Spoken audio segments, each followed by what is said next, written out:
Hello class 9th. Let's continue chapter 10, nutrition in animals. In previous video we have already discussed about the structure about the types of teeth, right? Now in this video we will study about the structure of tooth. As we all know that man has in all 32 permanent teeth, 16 in each jaw. The teeth in upper jaw are called maxillary teeth and the teeth in lower jaw are called mandibular teeth. Now there are 4 incisors in each jaw which are used for biting and cutting the food. Then there are two canines in each jaw which are used for cutting and tearing the food, right? And there are 4 premolars, 2 on either side, and they are used for crushing and grinding the food. And then you have how many? 6 molars in each jaw, 3 on either side, which are also meant for what? Crushing and grinding the food.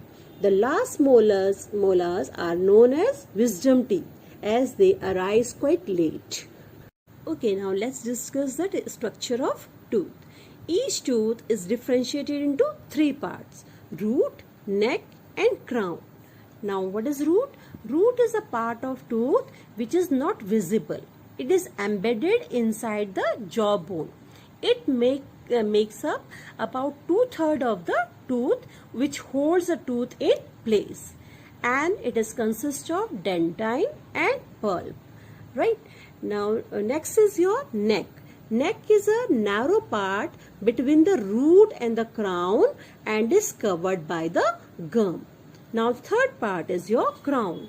It is a part of tooth which is seen above the gum, and it consists of the thick enamel surface that is used to cut and grind the food. Now the shape of the crown determines the tooth's function. For example, incisors are sharp and chisel shaped for cutting, while molars have flat surface for grinding, right? Okay, now next is your if we see the vertical section of tooth, then first part is your enamel, then dentine and then pulp. Right, now what is enamel? Enamel is a whitish, shining, hard material which is actually non-living part of tooth that covers the crown of tooth externally. It is very rich in calcium and phosphorus, due to which it is the hardest material in human body. And enamel can be damaged by decay if teeth are not cared properly. And once enamel is destroyed, it cannot be regenerated as it does not contain living cells. Now next is your dentine. Dentine is a bulk of what? Tooth is made up of yellowish bone like hard material that is called dentine. Now dentine encloses a space that is called pulp cavity, and in the dentine are present very fine spaces that is called canaliculi, right? Now next is your pulp. Each tooth is hollow from inside, containing a cavity that is called pulp cavity. It is differentiated into pulp chamber and in the crown, and pulp canal in the root. Now the pulp cavity is full of connective tissue which are called pulp, and they are rich in blood vessels, lymph vessels and nerves. The blood vessels and nerve fibers, they enter or leave the tooth through pulp canal at the base. The blood vessels, they provide nutrients to the tooth and makes the teeth healthy and living. The pulp cavity is lined by a single layer of cuboidal dentine forming cells that is called odontoblast. Now next is your cement. The root of the tooth is covered with a very hard material that is called cement or cementum. It helps to hold the root of the tooth in the socket of the jaw bone very firmly. Now next is your periodontal membrane. It is the extension of the outer layer of jaw bone in the socket. The fibers of this layer extend into the cement.